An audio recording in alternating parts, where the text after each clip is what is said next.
So let's get right down to the meat of the issue here. How would you like to have a couple of techniques, little voice mastery techniques, to control that chatter between your ears so that when it comes up, you're in control rather than letting it control you? First thing you got to remember, by the way, that little voice, like I said, is not necessarily you. It's a composite of all these other influences in your life, and you can disassociate yourself from it. So I'm going to give you one. I'm going to give you one technique right here you're going to like. If you've ever watched sports, have you ever watched sports? Have you ever played sports? Good. So let me ask you this. If you've played sports or watched it, when someone scores a goal or does something good, instinctively, what do the players do? That's right. They celebrate.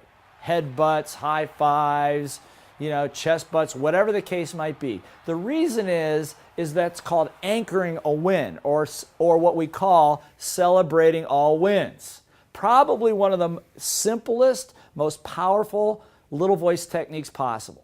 So I'm going to ask you to do something right now just to demonstrate what I'm talking about. If you've got somebody else with you, this will be really good. If not, if you don't, pause for a second, bring somebody so they can do this with you. Go ahead, I'll wait.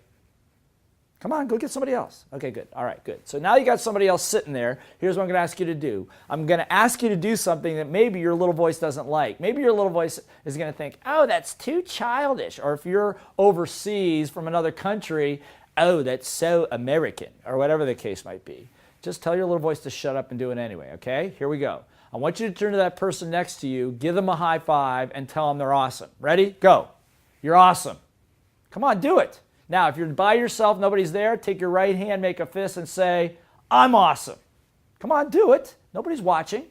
Good. Thank you. Excellent. Now, let me just ask you a question. When you gave the high five, what happened to the level of energy in you and around you? Did it go up or down? Of course, it went up. And my other question to you is, how long did that take? Seconds. Seconds. Look, the distance between you and where you want to go is not years away, it's seconds away.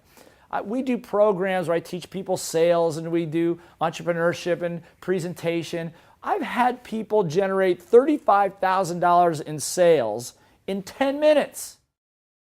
One individual alone did $22,000 of sales in his business by talking to his company, his team on the phone, $22,000 worth of business in 5 hours, which is more than they do in an entire month. Now you're thinking to yourself, your little voice is now going, well, how is that possible?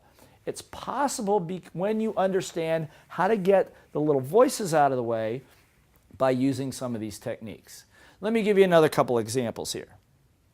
So from now on, by the way, celebrate all wins. Whenever you get a win, whenever somebody else gets a win, high five them, anchor it with a fist and say yes. Probably the most important thing you can do, because the energy goes which way? Up or down? That's right, it goes up. And remember, I just said a little while ago, two people come together, highest energy wins. And if you're in business and you're in a relationship, you know that 99% of the battle is sometimes getting yourself in the right energy state to be able to handle the challenge at hand. So celebrate all wins, okay? Give yourself another high five, or give the person next to you a high five, say you're awesome. All right, good. Let's cover a couple more real quickly here. One of the big problems that happens is sometimes we get into a high emotional state. Now there's a problem with high emotion. When your emotion is high, what's low? Your intelligence is low. That's right. I mean, think about it. When was the last time you probably said something when you were really upset and then regretted it 10 seconds later? Have you ever done that at home? Of course we have. So again, you have to have little voice techniques to control that a little bit. Little voice techniques like, how do I want to feel right now? How to handle an objection properly so that I can stay present. How to be able to shift my mood level instantly so that I'm not affected by those things that are around me. As a matter of fact, we will be talking about some of these other techniques about how to retain your authenticity, how to retain your control of a situation no matter what your emotions are doing. So stay tuned for more of that.